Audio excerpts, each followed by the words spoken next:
Hello नमस्कार my dear students, कैसे हैं आप लोग? मस्त झक्कास। आज की क्लास में हम बात करने वाले हैं डिसोल्यूशन चैप्टर के पैकअप की।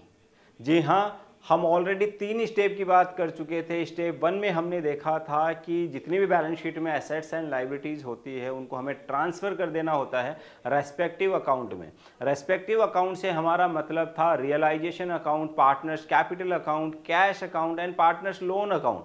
पार्टनर्स लोन अकाउंट बेटा कंडीशनल होता है, रेज किया भी जा सकता है और नहीं भी, डिपेंड्स ऑन सिचुएशन। अगर पार्टनर ने लोन दे रखा है तो ही अपन उसको रेज करते हैं, अदरवाइज हम उसको रेज नहीं करते हैं। उसके बाद हमने बात की थी realisation of assets and reassessment of liabilities. It means हमें क्या करना था, sorry, realisation of assets and payment of liabilities.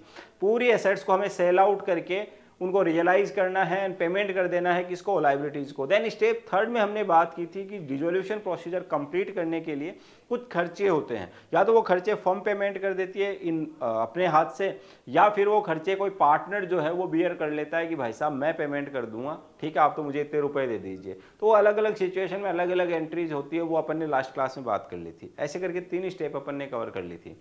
Last जो हमारी स्टेप आती है वो आती है स्टेप 4, पैकअप।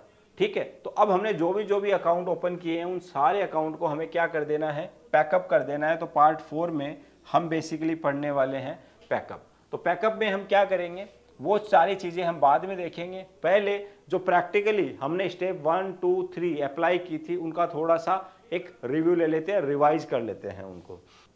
तो इस क्वेश्चन में हमें बैलेंस शीट जो है वो गिवन है, और बैलेंस शीट में क्या कुछ खास दिया हुआ है। बैलेंस शीट में कैपिटल दे रखा है ए का और बी का, और करंट अकाउंट दे रखा है ए का, बी का करंट अकाउंट भी दे रखा है, लेकिन बी के करंट अकाउंट का कौन सा बैलेंस है, डेबिट बैलेंस है। डेबिट कैसे बेटा, एसेट साइड में, और एसेट्स का बैलेंस क्या होता है, डेबिट होता है।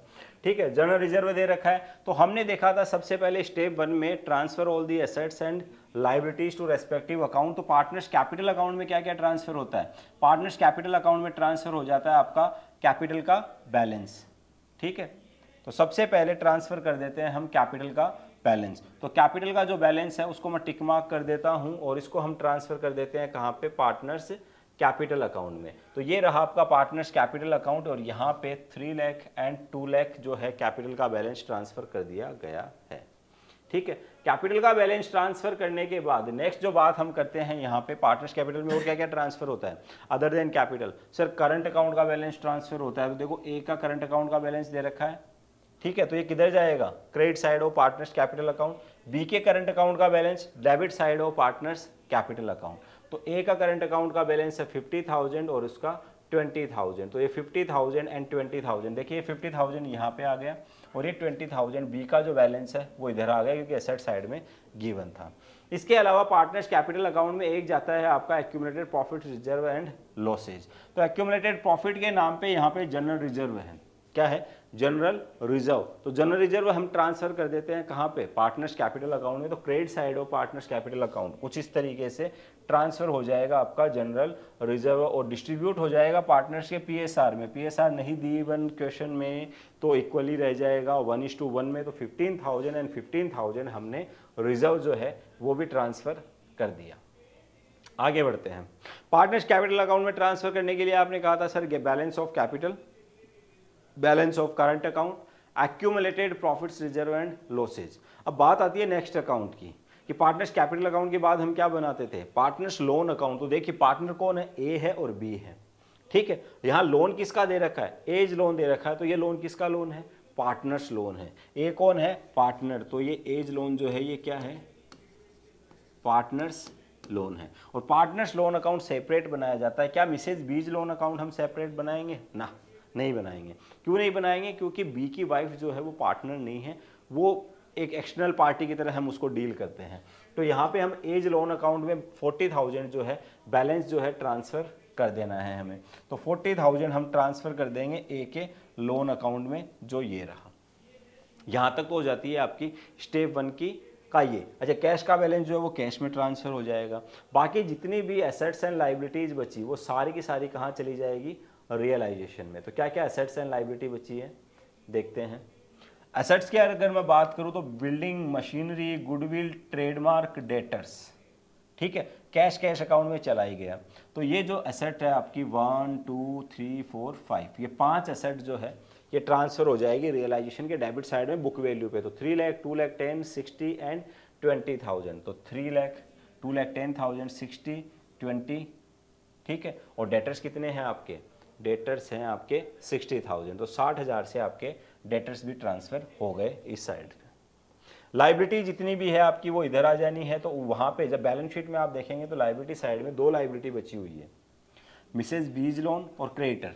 लेकिन यहाँ रियलाइजेशन में एक लाइबिलिटी और ट्रांसफर होगी, that is provision for bad debts. Provision for bad debts जो है ना बच्चा, ये लाइबिलिटी होती है, इसको लाइबिलिटी साइड में नहीं दिखा के एसेट साइड में से माइनस करके दिखाया हुआ है। हमें परेशान नहीं होना, अल्टीमेटली है तो लाइबिलिटी, और लाइबिलिटीज कहाँ जाती है, credit side of realisation account. तो यहाँ तक जो है आपकी स्टेप 1 कंप्लीट हो जाती है, ये बुक वैल्यू पे ट्रांसफर हो जाते हैं। बात करते हैं अपन स्टेप नंबर 2 की। स्टेप नंबर 2 में क्या होता है, जितने भी एसेट्स आपने यू ट्रांसफर करके आप लेके आए हो, इन सब का सेटलमेंट यहाँ पे स्टेप 2 में होता है। ठीक है, क्या होगा, इन सारी एसेट्स को या तो मार्केट में बेच दिया जाएगा जिससे कैश आ जाएगा, या फिर कोई पार्टनर लेके चला जाएगा। सेम सिचुएशन लाइबिलिटीज के साथ है, ये लाइबिलिटीज यहाँ ट्रांसफर होती है और यहाँ से इनका सेटलमेंट कहाँ होना है, इस साइड होना होता है। ठीक है, तो लाइबिलिटीज का हिसाब किताब इधर होगा। 2 ही तरीके हैं, या तो टू कैश या टू पार्टनर्स कैपिटल, कोई तीसरा तरीका नहीं है यहाँ पे। अब ये क्वेश्चन बताएगा आपको कि कौन सी एसेट्स को कितने में बेचा गया, कैश में बेचा गया या कोई पार्टनर लेके गया, कौन सी लाइबिलिटीज का कितना पेमेंट किया गया, कैश में या कोई पार्टनर ले रहा है इसके पेमेंट की रिस्पॉन्सिबिलिटी। तो देखते हैं क्वेश्चन क्या कर रहा है हमें। क्वेश्चन जो है वो हमें कह रहा है बेटा, पहला point, 80% of the debtors realised 50,000, 80% debtor से हमें रियलाइज हुआ कितना, 50,000। टोटल डेटर्स जो है ना सर 60,000 के हैं, कितने के हैं, 60,000 के। अब 60,000 का 80% तो अलग कर दो और 20% अलग कर दो, तो 12,000 अगर मैंने इधर हटा दिया तो इधर कितना बचा, 48,000। तो ये जो 48,000 के डेटर्स है, इनसे हमें सिर्फ कितना रियलाइज्ड हुआ, 50,000। कितना रियलाइज्ड हुआ, हमें 50,000 ही रियलाइज्ड हुआ। तो चलिए, डेटर से रियलाइज्ड हुआ 50,000, डेटर्स इधर हैं, कैश में जाते हैं, एक बार लिख दिया और यहाँ डिटेल में दे दिया कि डेटर से 50,000 आ गए। Next information, the remaining debtors were used to pay off 25% of creditors. बाकी के जो डेटर्स है ना आपके, ये 25% क्रेडिटर्स के सेटलमेंट में चले गए। और हमने स्टेप 2 से रिलेटेड एक नोट पढ़ा था, if assets and liabilities are settle again each one, then उस सिचुएशन में हमें कोई एंट्री पोस्ट नहीं करनी होती है। ठीक है, if assets and liabilities are settle again each other, then no entry has to be passed. तो यहाँ पे हमें कोई एंट्री पोस्ट नहीं करनी है जो रिमेनिंग डेटर से आप क्रेडिटर्स का सेटलमेंट कर रहे हैं, इस बात की। हाँ, यहाँ पे ये ध्यान रखना है कि 25% क्रेडिटर्स का हिसाब किताब हो गया। टोटल क्रेडिटर जो है ना वो है 20,000 के, कितने के हैं, 20,000, और इनका 25% होता है 5,000। तो ये और ये आपस में सेटल हो गए, ये क्रेडिटर है, ये डेटर है, ये एसेट है और ये क्या है, लाइबिलिटी है। हाँ, अभी 15,000 के क्रेडिटर्स बाकी है, उनके बारे में क्या कहता है क्वेश्चन देखेंगे। Trademark taken by A for 27,000। Trademark asset है सर, एसेट है और एसेट का हिसाब किताब कहाँ हो रहा है, यहाँ से यहाँ। तो ट्रेडमार्क जो है वो ए ले गया, ठीक है। तो बाई एज कैपिटल अकाउंट अपन ने लिख दिया कितना, 27,000। इसमें भी कोई दिक्कत नहीं है भाई, कैश में अगर रियलाइज होता तो कैश में लिख देते।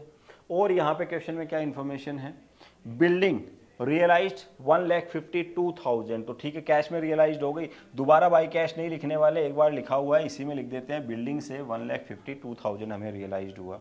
देन फिर हम बात कर लेते हैं किसकी, रिमेनिंग क्रेडिटर्स वर पेड इमीडिएटली एट 10% डिस्काउंट। बाकी के जो 15,000 के आपके हैं इन पे 10% डिस्काउंट दे दिया गया, 1,500, इट मीन्स 13,500 कैश में पेमेंट कर दिया गया। अब लाइबिलिटीज जो है वहाँ है, उनका हिसाब किताब यहाँ होगा। तो कैश में हम लिख देते हैं कितना, 13,500। यहाँ 15,000 लिखा हुआ है, इसको आप चेंज कर लेंगे और इसको कर लेंगे 13,500। ठीक है, कोई दिक्कत नहीं है। और बढ़ते हैं आगे।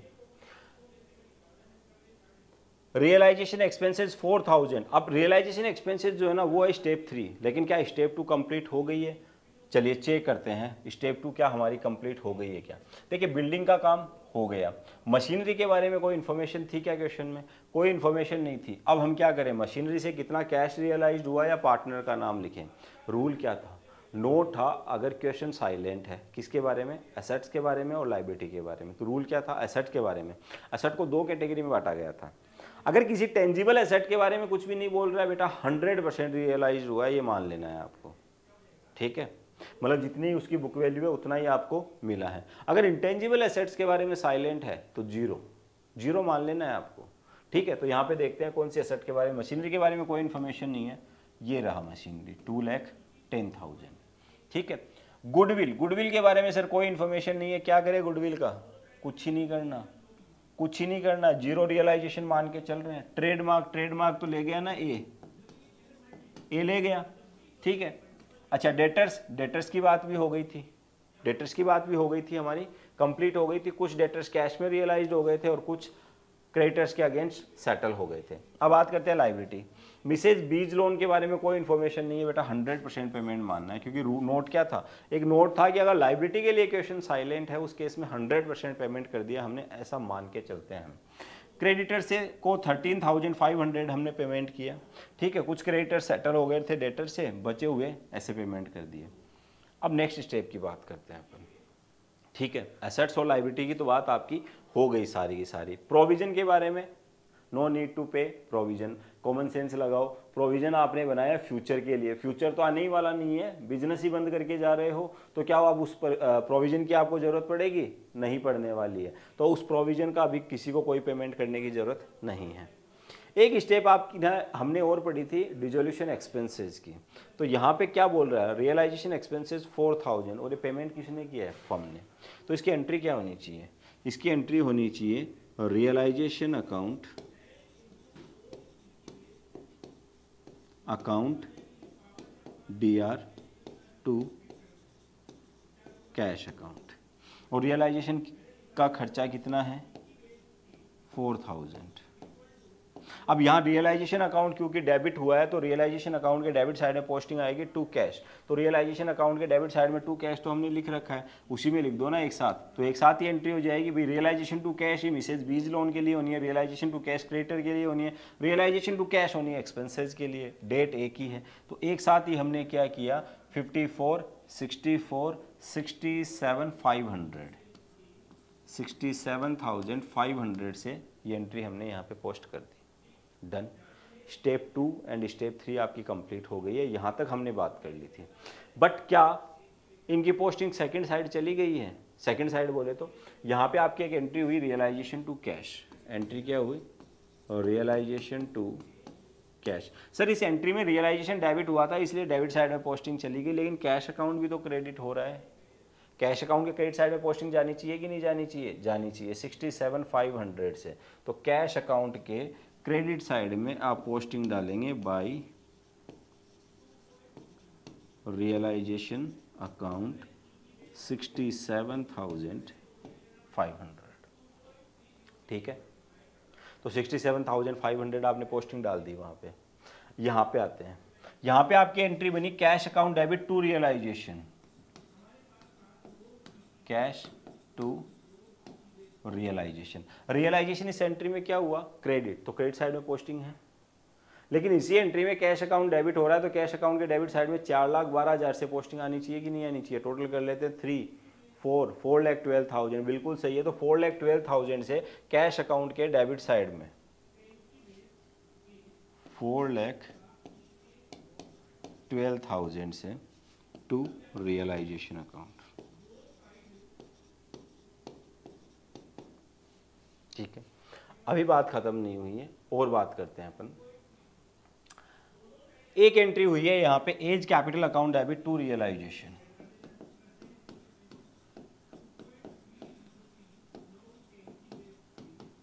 इस एंट्री में रियलाइजेशन अकाउंट क्या हो रहा है? क्रेडिट हो रहा है, क्रेडिट साइड में पोस्टिंग है। लेकिन ए का कैपिटल अकाउंट क्या हो रहा है? डेबिट हो रहा है। तो ए के कैपिटल अकाउंट के में डेबिट साइड में पोस्टिंग जानी चाहिए टू रियलाइजेशन। तो चलते हैं ए के कैपिटल अकाउंट में डेबिट साइड में लिख देते हैं टू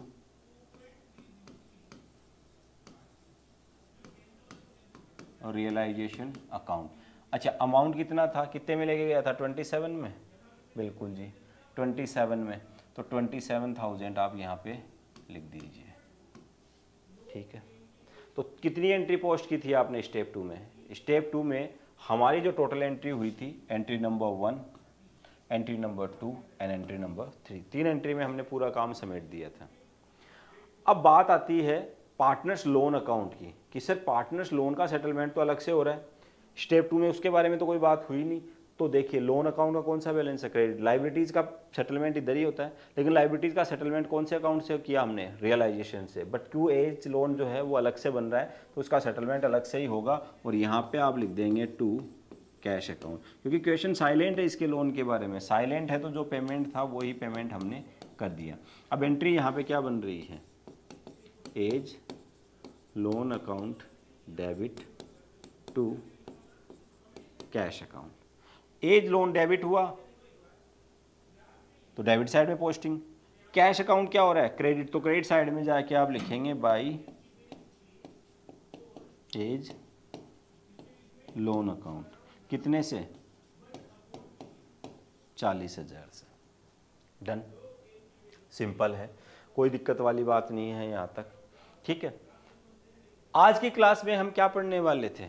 आज की क्लास में हम पढ़ने वाले थे पैकअप। क्या पढ़ने वाले थे? पैकअप। ये जो आपने काम किया ना, ऑलमोस्ट जो है कंप्लीशन की तरफ अपन मूव ऑन कर रहे हैं। अब जो कंप्लीशन के लिए हमें स्टेप फॉलो करनी है वो करनी है पैकअप। और पैकअप में हमें क्या करना है? सबसे पहले हमें नोट करना है रियलाइजेशन अकाउंट को। किसको नोट करना है? रियलाइजेशन अकाउंट को। और रियलाइजेशन अकाउंट में हम क्या करेंगे? रियलाइजेशन अकाउंट का टोटल लगाएंगे। टोटल लगाते हैं और टोटल से हमें पता चलेगा कि क्रेडिट कितने से हुआ, डेबिट कितने से हुआ। इट मीन्स हमें प्रॉफिट हुआ या लॉस हुआ। तो 50 + 20 कितना हुआ? 70 + 10 80। यहाँ पे 4,12,000 ये है, ये 27 इसमें और ऐड कर दो तो 4,39,000। 4,39,000। तो ये आपका हो जाता है बेटा 5,19,000। 5,19,000।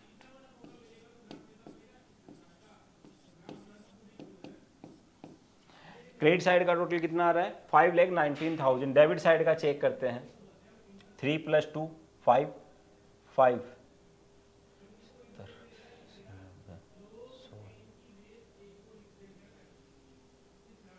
6,50,000 and 7,17,500। ठीक है, डेबिट साइड का टोटल कितना आ रहा है? 7,17,500। एक बार चेक और कर लेते हैं, क्योंकि एक चीज़ गड़बड़ होते ही सब कुछ बिगड़ जाना है। तो 5,10,000 प्लस 1,20,40 प्लस 67,500, बिल्कुल 7,17,500 आ रहा है। क्रेडिट साइड का और चेक कर लेते हैं। ये आपका 80 ही हो रहा है, प्लस 4,12,000 एंड 27,000, 5,19,000 बिल्कुल सही है। 5,19,000 हटाना है आपको 7,17,500 माइनस 5,19,000, 198,500 कितना आया? 1,98,500 कम पड़ रहा है आपका क्रेडिट साइड। तो 1,98,500 क्रेडिट साइड में लिख लेते हैं। ठीक है, अभी किस नाम से लिखें? तो ये आप लिखेंगे पार्टनर्स कैपिटल अकाउंट के नाम से।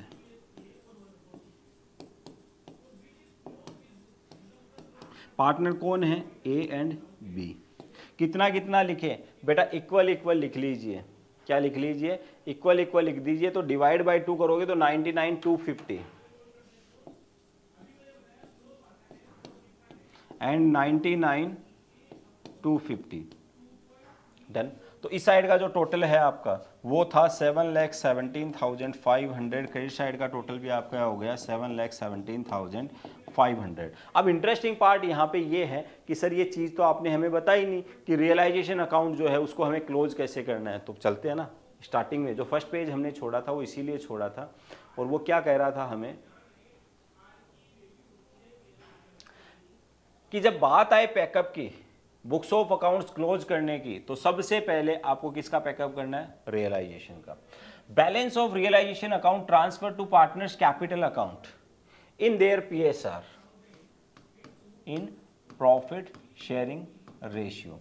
प्रॉफिट शेयरिंग रेशियो में ट्रांसफर करोगे तो या तो एंट्री होगी realisation account debit to partners capital, या फिर होगी पार्टनर्स कैपिटल टू रियलाइजेशन। आपकी कौन सी एंट्री हुई अभी पता कर लेते हैं। हमारी जो एंट्री हुई सर, वो एंट्री हुई पार्टनर्स कैपिटल अकाउंट रियलाइजेशन के क्रेडिट साइड में आया।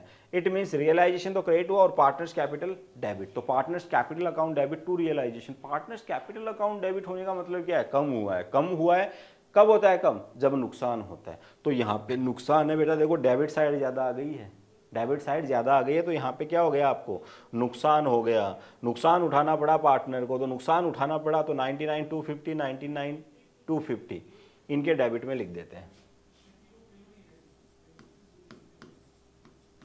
ठीक है, 99,250 किस नाम से, रियलाइजेशन की तरफ से। डन। तो रियलाइजेशन से की तरफ से पार्टनर्स कैपिटल अकाउंट को क्या मिला, गिफ्ट मिला, गिफ्ट। ठीक है, तो ये गिफ्ट जो है इनके पास पहुंच चुका है। तो अगर मैं बात करूं रियलाइजेशन अकाउंट की, तो सर रियलाइजेशन अकाउंट जो है वो बैलेंस्ड हो गया है, दोनों साइड से इक्वल हो गया है। इसमें जिस अकाउंट की भी जिक्र हुआ था उन सारे अकाउंट में पोस्टिंग चली गई। नेक्स्ट हमें क्या करना है, नेक्स्ट हमें बात करनी है पार्टनर्स लोन अकाउंट की। तो पार्टनर्स लोन अकाउंट तो ऑलरेडी सेटल्ड है, 40,000 का उसका बैलेंस था और आपने पेमेंट किस में कर दिया, कैश में कर दिया, तो ये तो अपने आप से पैकअप हो गया। थर्ड हम बात करते हैं पार्टनर्स कैपिटल अकाउंट की। अब एक एक पार्टनर से पूछेंगे कि भाई तेरा दुख दर्द जो है ना वो बयां कर हमसे। ठीक है, तेरे दुख दर्द का इलाज हम करेंगे। तो पार्टनर ए कह रहा है कि भाई साहब मेरी स्टार्टिंग में कैपिटल थी 3 लाख, कितनी थी, 3 लाख रुपए थी। 3,50,000 प्लस 15 तो 3,65,000 मेरी टोटल कैपिटल का क्रेडिट साइड में बैलेंस है। ठीक है, तो 3,65,000 का आप मुझे पेमेंट कर दो जब बिजनेस बंद कर रहे हैं। तो हम कहेंगे भाई 27,000 का तो तू ट्रेडमार्क ले गया। ठीक है, अब इसी नाम से कोई धंधा करना चाह रहा होगा। रियलाइजेशन एसेट्स को रियलाइज किया हमने और लाइबिलिटीज का पेमेंट किया, जिसपे 99,250 का तुझे नुकसान हुआ। तो 99,250 ये तेरे माइनस होने के बाद बचते हैं 238,750। ये पकड़ तू कैश में, किससे पकड़, कैश में पकड़। बी ने कहा कि मेरा भी फिर दुख दर्द खत्म कर दीजिए, अभी कर देते हैं। 2,15,000 क्रेडिट साइड का बैलेंस है, कितना, 2,15,000 माइनस कर देते हैं इसमें से 20,000, तो एक क्योंकि तेरा करंट अकाउंट का पहले से डेबिट बैलेंस था, और 99,250 जो है नुकसान मिला, तो 95,750 बचा। ये पकड़। अब जो है टोटल 3,65,000 इनका जो भी बैलेंस बच रहा था वो बैलेंस के नाम से नहीं लिख के हमने क्या लिख दिया, cash account. It means partners capital account debit to cash, और अगर कम पड़ता तो मंगवा लेते। ठीक है, लास्ट में हो सकता है पार्टनर जो है घर जाता और पैसा लेके आता, कम पड़ गया भाई, कम पड़ गया, नुकसान हो गया, पैसे की जरूरत पड़ गई, तो घर जाके भी उसको लाने की जरूरत पड़ सकती थी। अब यहाँ पे आपकी एक एंट्री हुई है partners capital account debit to cash account, to cash account. तो कैश में पेमेंट हुआ है, तो कैश के क्रेडिट साइड में जाके आप लिखेंगे by A's capital and B's capital. कितना कितना पेमेंट किया, 238,750। नेक्स्ट हमने एक पेमेंट किया 95,750, 95,750। अब लास्ट में बात आती है कैश अकाउंट की। तो कैश अकाउंट का जब आप टोटल करोगे ना बेटा, तो आपको पता चलेगा 95,750 एक पेमेंट किया, 2,38,750 एक पेमेंट किया, 40,000 एक पेमेंट किया, 67,500 एक किया, टोटल पेमेंट किया है 4,42,000। थोड़ा सा स्पेस कम है, मैनेज कर लेना। 4,42,000 का हमने पेमेंट किया, पैसा आया कितना हमारे पास, टोटल कीजिए आप, 4,12,000 एंड 30,000, 4,42,000। सर ये तो मैजिक हो गया। बिल्कुल बेटा, मैजिक ही तो है ये, इसी को तो कहते हैं double entry system. Cash account, जितना आपके पास पैसा होगा उतना ही पेमेंट होगा, उससे ज़्यादा पेमेंट नहीं होगा, 1 रुपया आपके पास नहीं बचा। ये है इस चैप्टर की सुंदरता। आपको क्या करना है, स्टेप बाय स्टेप निकलते रहना है, सारी चीज़ें अपने आप आपके सामने चलती रहेगी। अब बात करते हैं कि आज हमने बेसिकली पढ़ा क्या। पैकअप में हमें ध्यान रखना है, सबसे पहले हमें पैकअप करना है रियलाइजेशन अकाउंट का। किसका पैकअप करना है, रियलाइजेशन का अकाउंट का हमें पैकअप करना है। रियलाइजेशन का जो भी बैलेंस है वो ट्रांसफर होगा कहाँ, पार्टनर्स कैपिटल अकाउंट में। इट मीन्स हमने क्या किया, बैलेंस शीट को, अब समझना इस चीज़ को, बैलेंस शीट नाम करके हमारे पास एक था बॉक्स, उस बॉक्स में से कुछ आइटम डाले हमने इन ग्लासेज में, ठीक है। इस ग्लास का नाम था रियलाइजेशन, इसका पार्टनर्स कैपिटल अकाउंट, इसका लोन अकाउंट और इसका कैश अकाउंट। तो यहाँ पूरी बैलेंस शीट जो है आपकी ट्रांसफर हो गई। ट्रांसफर होने के बाद क्या हुआ, आपस में इनमें कुछ लेन देन हुए, कुछ कैश के थ्रू और कुछ पार्टनर्स कैपिटल के थ्रू, ठीक है। ऐसे हिसाब किताब चला। समटाइम पार्टनर्स लोन का भी रियलाइजेशन से रिलेशनशिप हो जाता है। लास्ट में हमने क्या किया, लास्ट में हमने एक छोटा सा काम किया, ठीक है। पूरा काम खत्म होने के बाद हमने एक काम किया कि रियलाइजेशन का जो बैलेंस है उसको भेजा पार्टनर्स कैपिटल अकाउंट में। पार्टनर्स कैपिटल अकाउंट का जो भी हिसाब किताब बचा उसको भेजा हमने कैश अकाउंट में, और लोन अकाउंट भी कहाँ से, कैश अकाउंट में। तो ये कंप्लीट जैसे ही आप सिस्टम करोगे आपको पता चलेगा कि कैश जो है बैलेंस्ड हो जाना है। तो सबसे पहले रियलाइजेशन का बैलेंस ट्रांसफर करना है कैपिटल अकाउंट में, कैपिटल अकाउंट का ट्रांसफर करना है कैश या बैंक से, और कैश और बैंक का आपको पैकअप करने की जरूरत नहीं है, वो अपने आप हो जाएगा। There will be no balance of cash और bank account after payment to partner. जैसे एक पार्टनर को पेमेंट होता है, कैश या बैंक अकाउंट का कोई बैलेंस नहीं बचता है। ये इस चैप्टर की खूबसूरती है, खासियत है, ठीक है, जो आपको बहुत पसंद आई होगी। मिलेंगे अगली क्लास में नए क्वेश्चन के साथ जो हमारी प्रैक्टिस करवाएगा ओवरऑल इस चैप्टर की। तो अगली क्लास में लेके आऊँगा आपके लिए एक अच्छा सा न्यूमेरिकल। हाँ, जाते जाते एक काम और कर लेते हैं, एंट्री जोड़ निकाल देते हैं, ठीक है। रियलाइजेशन को कहाँ ट्रांसफ़र किया था हमने, पार्टनर्स कैपिटल में। तो हमारी एंट्री हुई थी A's capital account DR, B's capital account DR to realisation account, ठीक है। और पेमेंट कितना किया था हमने, 99,250,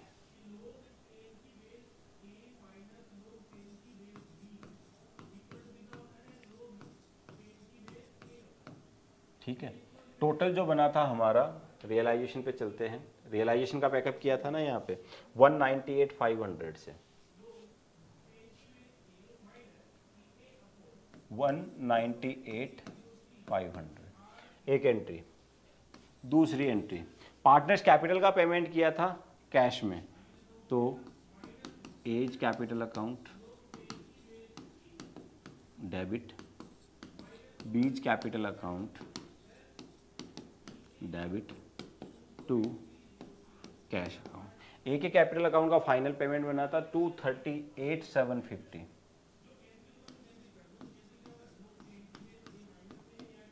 बी का बना था 95,750, ठीक है। और टोटल जो पेमेंट बना था, टोटल पेमेंट बना था 238,750 प्लस 95,750, 334,500, ठीक है। 3,34,500 टोटल पेमेंट हमने कर दिया था। और इसके अलावा पैकअप में कोई और एंट्री हमने की नहीं थी, क्योंकि लोन अकाउंट का जो सेटलमेंट था वो स्टेप 2 में ही हो गया था, और कैश अकाउंट जो है वो अपने आप से बैलेंस हो गया था। अब लास्ट में एक ज्ञान की बात और बता देते हैं। देखिए, लोगों का सोचने का जो नज़रिया होता है ना, पॉइंट ऑफ व्यू जो होता है, 3 लेवल में बांटा जाता है उसको, top level, middle level and lower level. मैं नहीं कह रहा कि आप सोचने का जो नज़रिया आपका लोअर लेवल का या मिडिल लेवल का या टॉप लेवल का, अगर आप जानना चाहते हैं तो एक छोटा सा एक एग्जाम्पल है, ठीक है, उसको सुनिए। आपके मोहल्ले में मान लीजिए, कोई भी एज्यूम कर लीजिए, कोई भी एक घर जिसके बारे में सब जानते होंगे, मतलब फेमस घर होगा, कुछ होते हैं, हर एक मेंबर स्पेशल होता है कुछ घर का, वहाँ चोरी हो गई। जैसे ही आपको पता चला कि मोहल्ले में उस घर में चोरी हो गई, आपके दिमाग में क्या आएगा, क्या लगेगा आपको कि हाँ भाई चोरी हो गई, चोरी हो गई। तो अलग अलग सवाल आते हैं। इस वीडियो को पॉज कीजिए, जितने भी सवाल आपके दिमाग में आते हैं उनको नोट कीजिए। अब मैं आपको बताता हूँ सोचने का नज़रिया कैसे डिसाइड करता है, किस टाइप से आपका दिमाग जो है वो काम करता है। एक होते हैं लोअर लेवल की, मतलब लोअर लेवल तो नहीं बोलूँगा, लेकिन उनके सोच का कोई मतलब लेवल नहीं होता है। उस टाइप के लोगों का एक ग्रुप होगा, गली के किसी कॉर्नर पे खड़ा होगा और उनको हर बात से मतलब होगा। कितने की चोरी हुई, कितने बजे आए थे, कितने लोग थे, क्या क्या ले गए, ये सारे सवाल उनके ग्रुप में चलते रहेंगे। दूसरा होता है आपका middle level.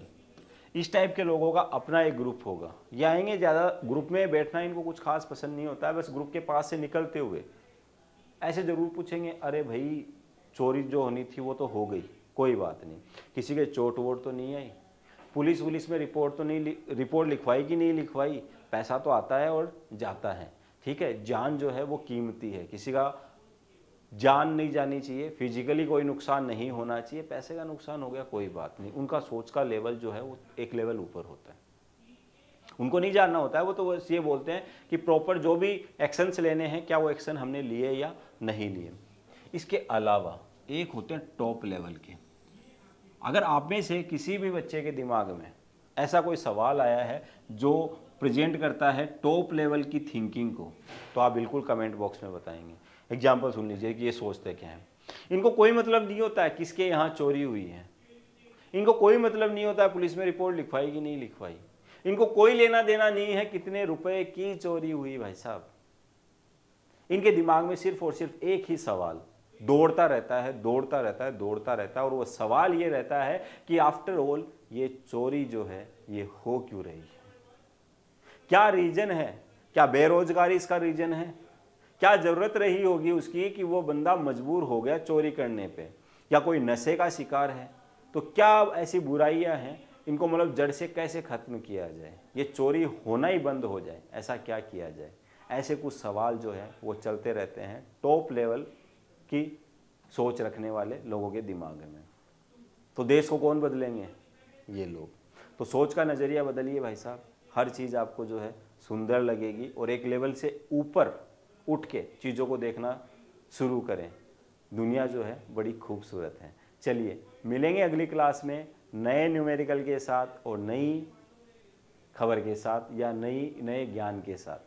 Till then tata bye bye, thank you so much.